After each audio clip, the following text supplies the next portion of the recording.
Welcome to Infinite Universe with interesting episode. The audience waited, expecting something magical to unfold, and they were right to expect it. Betty White wasn't just a charming television star, she was much more complex and unexpected. During World War II, she drove supply trucks through dangerous areas, armed with a loaded gun. She could make grown men cry in poker games, and she even made B.A. Arthur so upset that it reportedly played a part in ending a popular television show. The Betty White that many people thought they knew was not the whole story. Behind her sweet and friendly public image was a woman who prioritized her career over having children, who cut some family members out of her life forever, and who was so skilled at managing her public image that even those working closely with her were often fooled. Betty White was born on January 17, 1922, in Oak Park, Illinois. Her father, Horace Logan White, worked at Crouse-Hinds Electric Company, a business that was at the forefront of lighting American cities. When Betty was just 2 years old, the family moved to Los Angeles. This move wasn't just a family decision but part of Crouse-Hinds' strategic expansion to the West Coast during the booming 1920s electricity revolution. While many families suffered during the Great Depression, the Whites enjoyed a comfortable life due to Horace's executive position. Their arrival in California came at a time when Hollywood was becoming the epicenter of the film industry. It's fascinating to think that Betty, who would become a television legend, grew up in a home powered by one of the country's leading electric companies. By the time she was in high school, Betty was already showing leadership qualities. In 1939, at Beverly Hills High School, she didn't just participate in the senior play, she completely took over. She rewrote the script, directed the show, cast the roles, and starred in it herself. Her classmates called her Little Napoleon because of her commanding presence. The play was a sharp comedy that poked fun at Hollywood, and it shocked the audience, some of whom were actual movie stars who saw themselves being made fun of. The local newspaper described Betty's performance as mature beyond her years. At just 17, she was already bold enough to take on powerful figures using humor. When World War II broke out 2 years later, Betty didn't choose a quiet life. She joined the American Women's Voluntary Services and drove supply trucks around the tough streets of Santa Monica and Hollywood. At 19, she drove alone at night carrying essential items like candy, cigarettes, and even a loaded .38 revolver. She logged over 15,000 miles during her service and stood her ground against drunk or aggressive soldiers. In one incident, she physically removed a man who was harassing a younger volunteer. Her soft public image came years later, but the brave and strong-willed part of her was always there. She had learned early on how to face danger with confidence. Her courage and personality were shaped by her background. Her mother, Christine, came from a mixed heritage of Greek, Danish, English, and Welsh ancestry. Christine's Greek family had escaped poverty in Thessaloniki in 1898 and settled in Chicago's Greek town. From her Greek roots, Betty inherited a flair for drama and a sharp sense of humor. The Danish side gave her a practical mindset, the English influence fostered a love for performing, and her Welsh ancestry added a rebellious streak. Betty once said that she often felt like she was playing different versions of herself depending on the situation. A DNA test taken in 2010 showed that she was 31% English, 28% Danish, 23% Greek, and 18% Welsh, an unusual mix that reflected her unpredictable and multifaceted personality. Before most Americans had even seen a television, Betty had already appeared on one. In 1939, at just 17, she was part of an experimental television broadcast in Los Angeles that reached only about 300 homes. She wasn't supposed to perform, she was there to support a friend who backed out at the last minute. Betty stepped in and sang on the good ship Lollipop. One reviewer noted how surprisingly sophisticated she seemed. That early recording was later lost in a 1971 fire, but the moment marked her unofficial entrance into television history. Her love life, however, was not as smooth. In 1945, she married Dick Barker, an Air Force pilot. But this wasn't a romantic fairy tale. According to Betty, they just wanted to sleep together. The marriage lasted only 6 months. After Barker left the military, he brought Betty to his family's chicken farm in Ohio. She hated it, especially when she was expected to kill chickens for meals. As a lifelong animal lover, she refused and ended the marriage the same year. Her second marriage wasn't much better. In 1947, she married Lane Allen, a Hollywood agent. But when he asked her to give up acting to start a family, she chose her career instead. They divorced in 1949, the same year she landed her first major television break. That timing wasn't a coincidence. In 1949, she joined a show called Hollywood on television, initially as an assistant to host Al Jarvis. The show aired for 5 hours a day, 6 days a week, a brutal schedule. Jarvis quit in 1951, and his replacement, Eddie Albert, left after just 6 months. But Betty stayed and eventually took over as the main host. While most people burned out, Betty thrived. She didn't wait to be invited into a position of power, she took it. She started adding scripted scenes, which later became the foundation for her own show.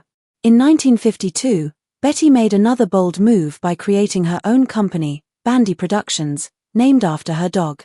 She partnered with George Tibbles and Don Fedderson not only to act but to produce her own sitcom. That show, Life with Elizabeth, premiered in 1952 and made Betty one of the first women to produce a sitcom. She wrote, produced, and starred in the show. When NBC picked up her next series in 1954, she refused to give in to pressure from Southern stations that objected to a black performer, Arthur Duncan, being featured. Not only did she keep Duncan on the show, she gave him more airtime, saying, "I'm sorry. Live with it."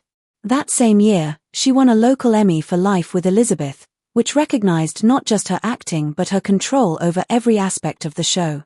She saw awards not as rewards but as tools for gaining more influence. Each win brought her closer to full creative control. In 1961, Betty appeared on the game show Password.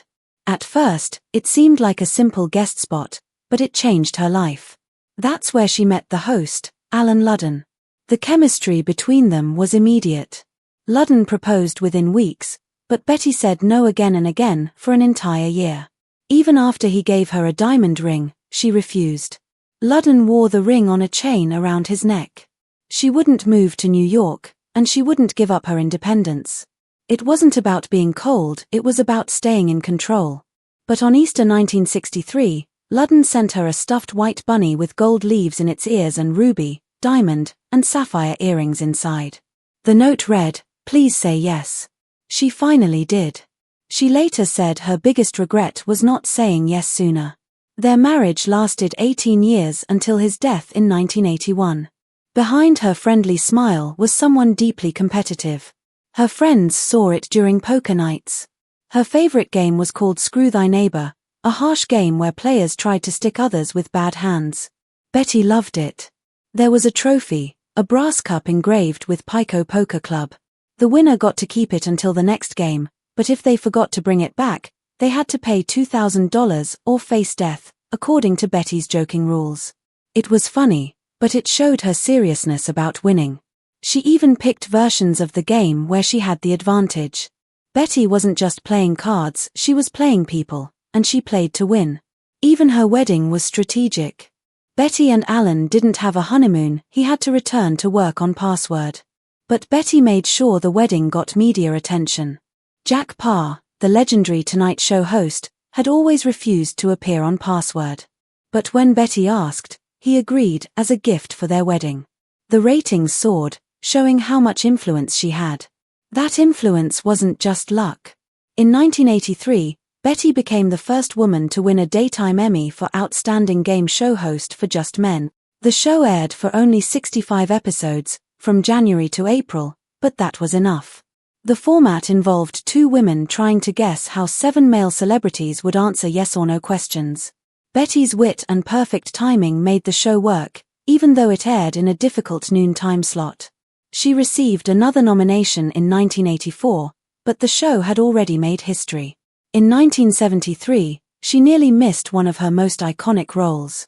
The Mary Tyler Moore Show needed a new character for episode 73. The script called for someone sickly sweet, like a Betty White type. The producers hesitated because Betty was already good friends with Mary Tyler Moore and her husband, Grant Tinker. What if she wasn't right for the role?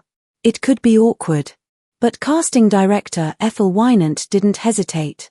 She called Betty, and the result was one of the show's most beloved characters, Sue and Nivens.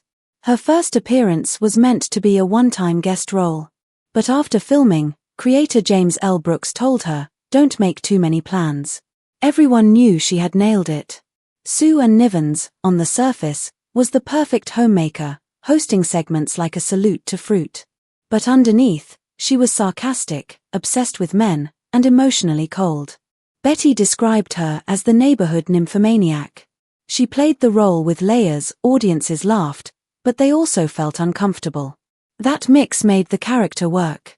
Betty won 2 consecutive Emmys in 1975 and 1976 for Outstanding Supporting Actress for the role. This was Betty White, strategic, bold, incredibly smart, and never afraid to push boundaries. She could smile sweetly while outwitting everyone around her. Her charm wasn't an accident, it was a well-crafted tool. And behind it was a woman who worked harder, fought longer, and played smarter than almost anyone else in the history of entertainment. When Betty White joined the main cast of The Mary Tyler Moore Show in its 5th season, it came right after Valerie Harper's departure. The timing couldn't have been more perfect. Betty didn't just step in as a filler, she completely reshaped the role of Sue and Nivens into something powerful and unforgettable. She made sure that her character wasn't just someone supporting others but could also carry entire storylines by herself. Even when she appeared less in the final season, she still got nominated for awards, which proved just how important she had become to the show's success. Her presence was not just about acting talent, it was also about understanding how Hollywood worked. Betty knew how to build relationships with the right people, writers, producers, and network executives, and she was always very cautious never to overshadow Mary Tyler Moore, who was the face of the show. Betty understood the politics of show business better than most, and she played the long game both in front of the camera and behind the scenes. After the show ended in 1977, Betty White didn't disappear into the background like many actors do after a major show ends. Instead, she made sure she remained visible and relevant. She started appearing on The Carol Burnett Show, and these guest spots weren't accidental. They were very carefully planned. These appearances gave her time in the spotlight during the uncertain period between major roles. In one 1976 sketch, she played Ellen, the snobby sister of Eunice, and delivered a performance that was cold, snarky, and hysterically funny. In another sketch, she acted as an elderly woman attending a college reunion, showing how versatile she could be. These roles weren't just for laughs. They were strategic moves on Betty's part of a bigger plan to stay in the public eye and gradually build toward her next big break. That big break came in the form of The Golden Girls. Originally, Betty White and Rue McClanahan were cast in roles opposite of the ones they eventually played.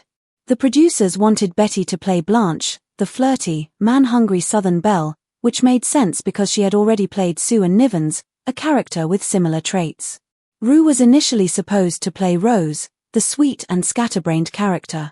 That also made sense because Rue had played more gentle, innocent roles in the past. But Betty wasn't thrilled about playing Blanche. She had spent years portraying seductive characters and was tired of being typecast. She wanted something different.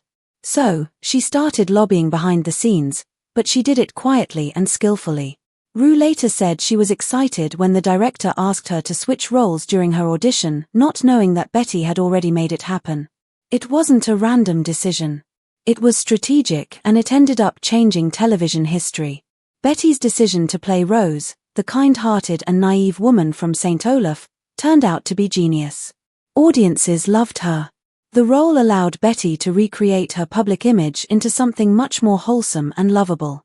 She avoided the trap that many actresses fall into, getting stuck in the same type of role forever. But her influence didn't stop at her character. Behind the scenes, The Golden Girls was a constant battle over money and creative control. At the beginning, Bea Arthur earned the highest salary because of her previous success on TV. But Betty wasn't content with just being part of the cast. She wanted power. She pushed for equal pay, producer credits, and even had input in how her characters' storylines were written. Her efforts paid off. By the final season, Rue McClanahan was earning over $1 million a year, which would be about $2.5 to $3 million today. Betty used her early Emmy win in 1986 to negotiate for even more influence. She knew how to turn popularity into leverage, and she did it with style. After The Golden Girls ended, syndication deals made Betty even richer. Reports say she earned around $3 million a year just from reruns. Her co-stars earned similar amounts, but what gave Betty the edge was her contract. She had fought hard for terms that would keep her earning money even after the show ended. People often saw Rose as a simple character, but Betty was anything but simple. She was smart, calculating, and always thinking a few steps ahead. On the show, Rose was often the butt of jokes. Dorothy would make fun of her intelligence, and Blanche would roll her eyes at her cluelessness. But audiences adored Rose, and that wasn't a coincidence. Betty allowed her character to take the hits because she knew it made Rose more lovable. This made Rose the emotional heart of the show. While B.A. Arthur grew tired of jokes about her character's looks and love life, Betty leaned into Rose's innocence. The more her character was mocked, the more the audience wanted to protect her, and that gave Betty incredible power. Her Street Olaf stories, full of ridiculous tales and strange characters, became some of the most quoted parts of the series. They were silly, but fans loved them. Betty made her character into the underdog, and in doing so, she became one of the most untouchable women in comedy. But power often comes with a price. The real reason The Golden Girls ended wasn't just B.A. Arthur deciding to leave, it was the increasing tension behind the scenes, especially with Betty White. By 1992, things had become toxic.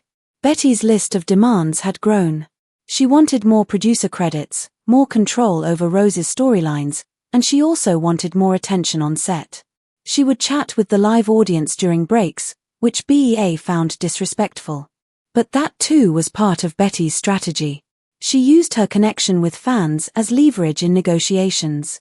When season 7 ended, BEA had had enough. She wasn't just tired, she was angry. The jokes about Dorothy were repetitive and hurtful, and working with Betty had become too difficult. NBC could have tried to continue the show without BEA, but they didn't. They decided to end it. It simply wasn't worth the drama anymore. Outside of her work life, Betty's personal life was filled with difficult choices and emotional scars. She married Lane Allen in 1947, but their marriage didn't last. Lane wanted children, but Betty didn't. She had made up her mind that her life would be about television, not motherhood. In the 1940s, that was a radical choice. Women were expected to have families, not careers. When she chose differently, she paid a heavy emotional price. They divorced in 1949, not just because of a disagreement, but because of a deep difference in values and dreams.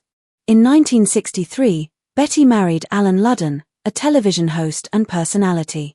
He had 3 children from a previous marriage, and Betty became their stepmother. But things weren't smooth. One of the children, Martha, never accepted Betty.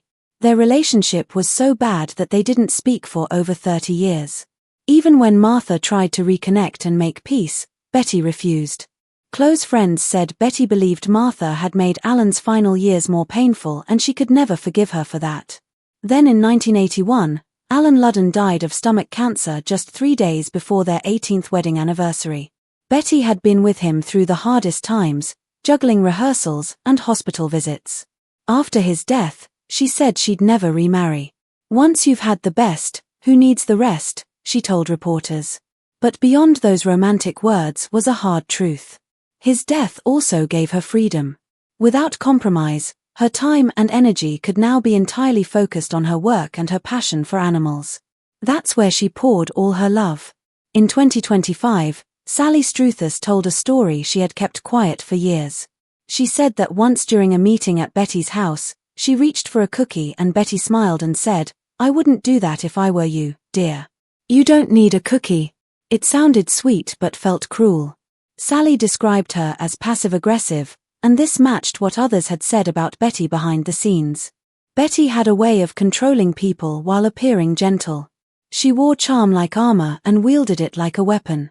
If someone didn't follow her lead, she didn't argue, she just cut them out. Martha wasn't the only one she erased. When friends crossed her or disappointed her, she never gave them another chance. Her public image was all warmth and smiles, but in private, she was guarded and firm. If you challenged her authority, you were gone. Betty didn't just survive in Hollywood, she mastered it. When she appeared on Boston Legal from 2005 to 2008, most thought it was just a fun guest role. But it was a calculated move. She was working alongside major names like James Spader and William Shatner on a critically acclaimed show that had 26 Emmy nominations. She wasn't just there to act, she was proving that she still mattered in an industry obsessed with youth. Then in 2009, at 87 years old, she appeared in the romantic comedy The Proposal with Ryan Reynolds and Sandra Bullock. She stole the scene with every line. During rehearsal, she even walked off with a Samoyed puppy as a joke. It wasn't planned, but it ended up in the final cut and became one of the most talked about moments in the film. That wasn't just luck. It was decades of sharp instincts.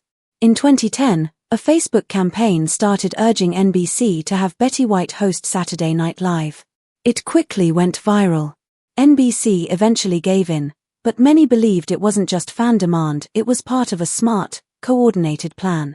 Just weeks earlier, Betty had appeared in a Snickers commercial during the Super Bowl, and that too had gone viral.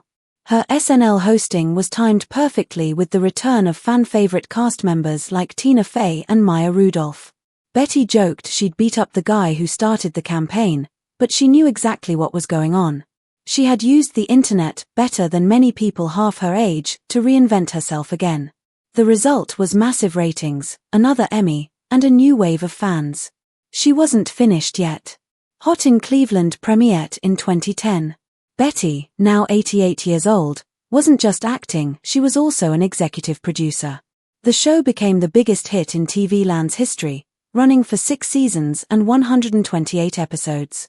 Her character Elka wasn't just there for laughs. She was the center of the show. Critics praised her performance, and she won multiple Screen Actors Guild Awards. Behind the scenes, her producer credit gave her real control over the direction of the show. After decades of watching men make all the decisions, Betty was now calling the shots herself.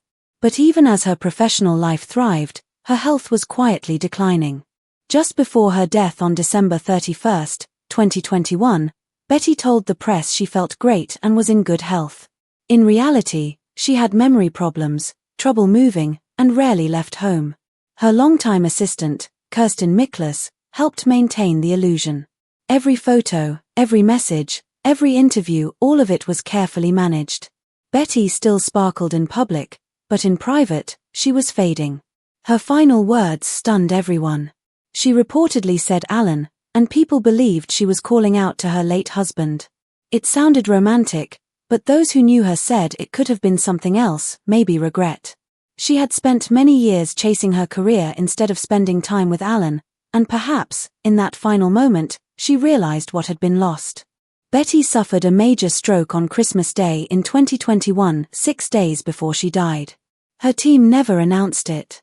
Just 5 days before her death, she filmed a video message for fans to promote her 100th birthday celebration. She was smiling, dressed up, and charming as ever. Her death certificate later confirmed the stroke as the cause of death. She remained conscious and aware, but there was no saving her. After her passing, fans were torn. A documentary titled Betty White, 100 Years Young had already been filmed. It included her final message.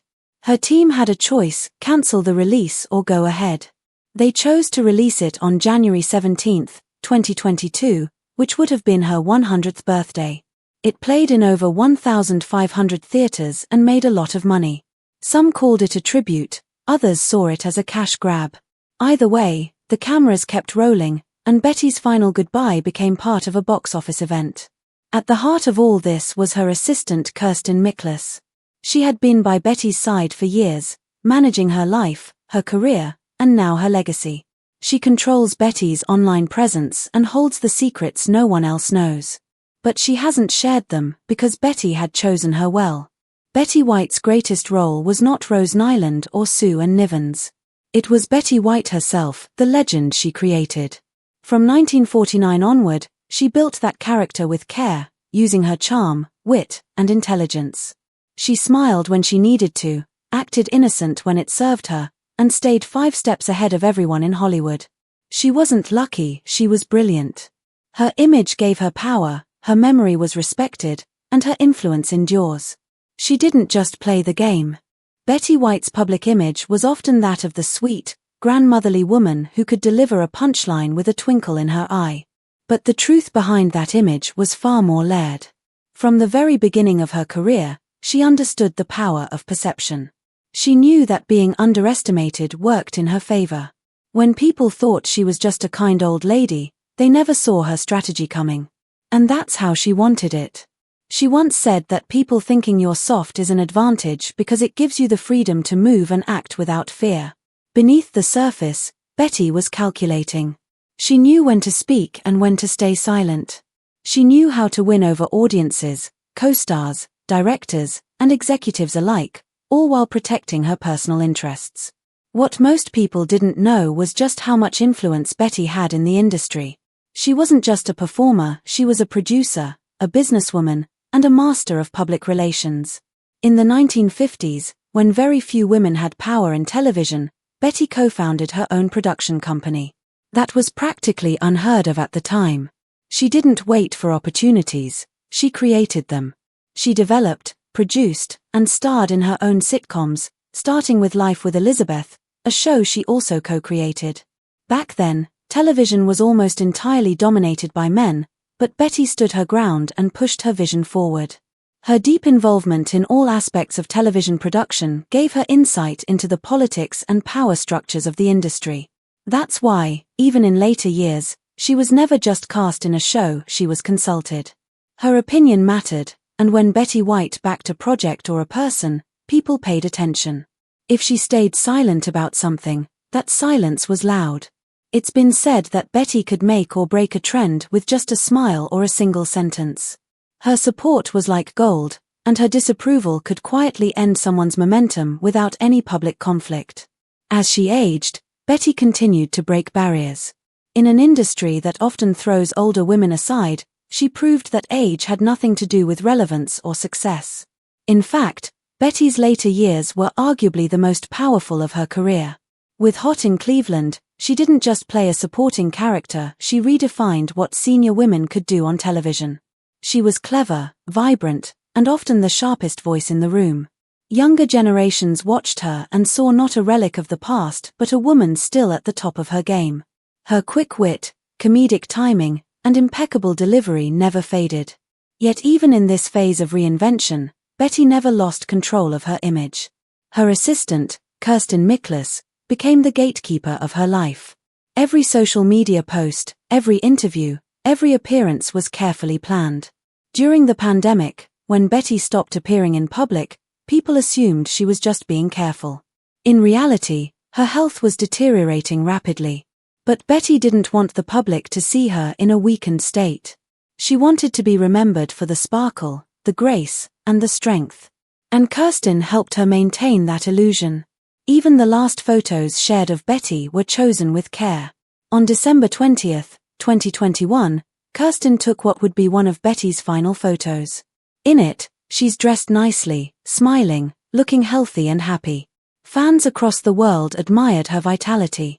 But behind the scenes, Betty was already struggling with memory lapses and physical limitations. The photo wasn't a lie, it was a farewell, though most didn't realize it at the time. Betty's stroke on Christmas Day 2021 came suddenly. It was serious but not immediately fatal. For 6 more days, she remained conscious and alert. And even in those final days, she maintained the spirit that had defined her career. Her final video message was filmed just 5 days before her death, a cheerful thank you to fans for celebrating her upcoming 100th birthday. She wore a bright red cardigan, smiled, and spoke clearly. The video went viral after her death, bringing both joy and heartbreak to her fans. Many people believed she had passed away peacefully and full of joy. In truth, she had died slowly and quietly, protected by those who loved her most. When the documentary Betty White, 100 Years Young was released on what would have been her 100th birthday, it sparked mixed reactions. Some felt it was a beautiful tribute, a final gift to her fans. Others accused the producers of capitalizing on her death. But either way, The film became a huge success, not just financially but emotionally. Audiences packed theaters to laugh, cry, and remember a woman who had made them smile for decades. And at the heart of all that attention was the image Betty had worked so hard to build, an image that felt so real because it was built with such care. Betty's legacy also extends far beyond the entertainment industry. She was an outspoken animal rights advocate, and much of her time and money went toward causes she believed in. After Alan Ludden's death, animals became her greatest comfort. She donated to animal shelters, funded medical research for endangered species, and even supported organizations like the Los Angeles Zoo and the Morris Animal Foundation. To her, animals were not just companions but sacred beings deserving of love and protection. Her love for them wasn't just a hobby, it was a mission. People close to her said she felt more at home around animals than humans. They didn't ask for anything but love, and they never betrayed trust. That's perhaps why she gave them so much of her time. Even during her busiest work years, she carved out time to attend charity events, visit animal hospitals, and advocate for wildlife protection. Her passion in this area was so strong that it became an inseparable part of her identity. When people thought of Betty White, they didn't just think of Rose from the Golden Girls, they thought of a kind, warm-hearted woman who loved dogs, cats, elephants, and all living creatures. However, Betty wasn't without her flaws. For all her public kindness, she had a steel wall around her heart. If someone betrayed her trust, she didn't offer forgiveness. She didn't give second chances. People who were once close to her, friends, family, colleagues, were sometimes cut out without warning and never let back in. Her stepdaughter Martha experienced this firsthand, but so did others. If Betty believed someone had hurt her or caused pain to someone she loved, she didn't just hold a grudge, she erased the person from her life. It was a form of emotional self-protection, but it also left behind a trail of broken relationships. Still, those who stayed close to her spoke of her loyalty, her generosity, and her unwavering sense of justice. She donated quietly to charities, helped struggling actors behind the scenes, and stood up for what she believed in even when it wasn't popular. She once refused to remove a black tap dancer from her 1954 variety show when Southern stations threatened to boycott. Her reply: "He stays. Live with it." The show was cancelled soon after, but Betty didn't regret the decision. She believed in equality, even if it cost her professionally.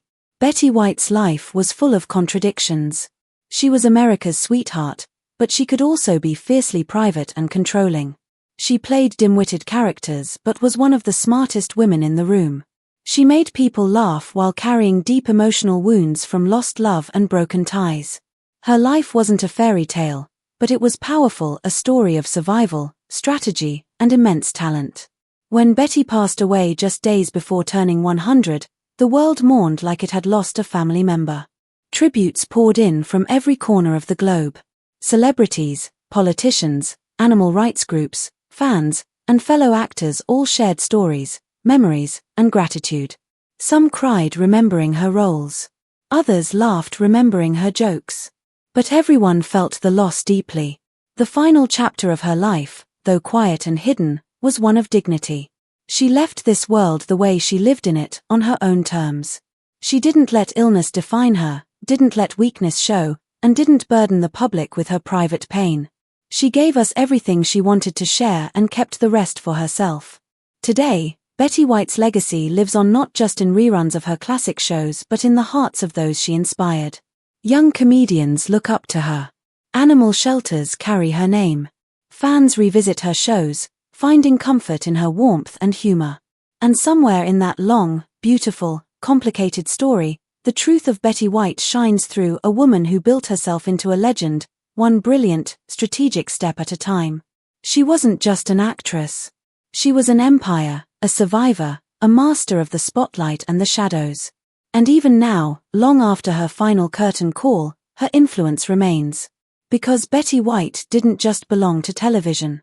She belonged to all of us. Thanks for watching. Keep it and stay tuned. Like and subscribe our channel. Have a good day.